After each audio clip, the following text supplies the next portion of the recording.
Congratulations! I applaud you for clicking this video in hopes to educate yourself and educate others.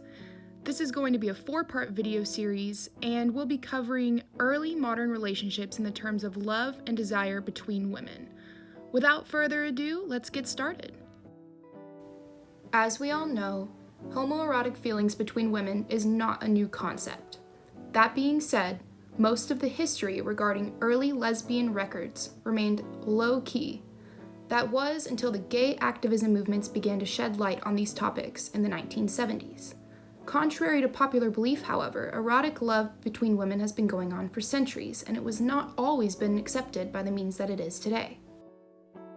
Keep in mind as we discuss this topic that common terms such as lesbian, gay, and homosexuality were not yet terms coined in this century. Terms instead, such as Tommy, tribade, and other vague euphemisms were used instead.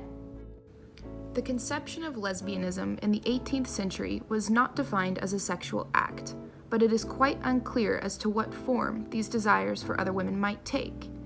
In the 18th century, women may have been more likely to experiment with other women when compared to the present day.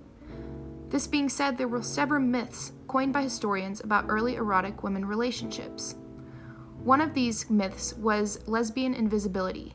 Since societies did not have terms for it, nor the mental capacity for it to exist, neither did modern-day lesbianism. Today, we're going to be looking at a couple of records regarding love and desire between women, the first of which will be a diary. While it may be a legitimate primary source, keep in mind that within the diary, the writer speaks about letters written between herself and another woman, so the diary has limitations in terms of complete transparency. Along the same terms, several pamphlets and articles were printed during this time which indirectly spoke about masturbation as a heinous sin of self-pollution.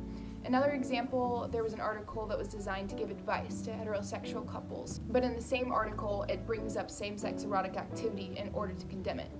Anyways, on to the diary. It was written by a woman by the name of Anne Lister, an English landowner and diarist following her erotic feelings about several women. One of the first entries we look at is from the end of August in 1818. It opens as a personal analysis of a letter from whom we understand to be one of Anne Lister's lovers at the time, otherwise known as M. Throughout the first entry, Lister explains M to be a weak and waving companion to herself and a married woman. Lister goes on to talk about how she neither admires her self-esteem nor her character, but speaks highly of her female vanity. On another note, she claims to have made a foolish mistake and ends the entry repenting to God.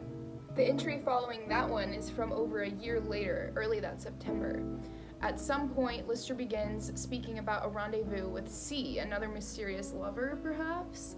Anyways, she goes on to talking about laying in bed with C and tearing up about the thought of giving herself to a woman who was already wed to a man. She claimed it was criminal, but all things aside, this entry ended provocatively, with Lister talking about C's special kisses. The entries continue for the next couple of years, one speaking about M and another speaking about C, both with which Lister seemed to have passionate yet complicated connections. It almost seemed as if she was fighting her inner morals throughout her entries. After a quick glimpse into the diary of Anne Lister, we can see that women's desire for other women in the early modern period struggled with similar things that women do today. While we know in the present day these desires no longer have to be kept in secret in most cases, we still have women struggling with their inner thoughts, emotions, and desires for other women, and this could be because of family, faith, or any other pressing matter that may be extinguishing their flame. With the Enlightenment occurring in the 17th and 18th centuries, there was a revolutionary breakthrough in terms of hierarchy, which mostly, since Christianity was one of the major religions, began with God. In an early modern conception of the human body, they understood the clitoris to be the female counterpart to the penis. They could be used in the same way. The best way to explain the biological perception of the human body in this age is through the one-sex model. This model referred to the amount of heat that was produced by a specific body, which directly indicated both its place in the hierarchy as well as perfection. The male was viewed to be more perfect than the female due to their excess heat. Rather than viewing the reproductive systems as different, they viewed them as possessing identical elements, but one was inside, the woman, with the cooler constitution, and one was on the outside, the man, whose constitution was made up of more heat. This heat forced their reproductive system to appear on the outside of their body. The model was clearly patriarchal, and sometimes this patriarchal perception of these centuries played a role in women's love and desire for other women. Unlike love and desire between men in this part of history, though, homoerotic feelings and acts between women was not nearly as condemned in terms of prosecution and public opinion. It was not as taboo or frowned upon as desires between men at the time. But there was still plenty of emphasis on social attitudes and policing. While according to some scholars, women were naturally attracted to other women, but in this early modern period, women's desire for women was sometimes used to undermine patriarchal authority figures' rule by making it seem that they were not fit to rule because they could not keep their wives content. Speaking of all of this too, we can reference early modern pornography, which featured a myriad of women's desires. According to a lecture that I heard, pornography in this time took several different forms. A large part of pornography during this time was political. Let's look at Marie Antoinette as an example. There was a time in King James's reign that Marie Antoinette was accused of being involved with a woman.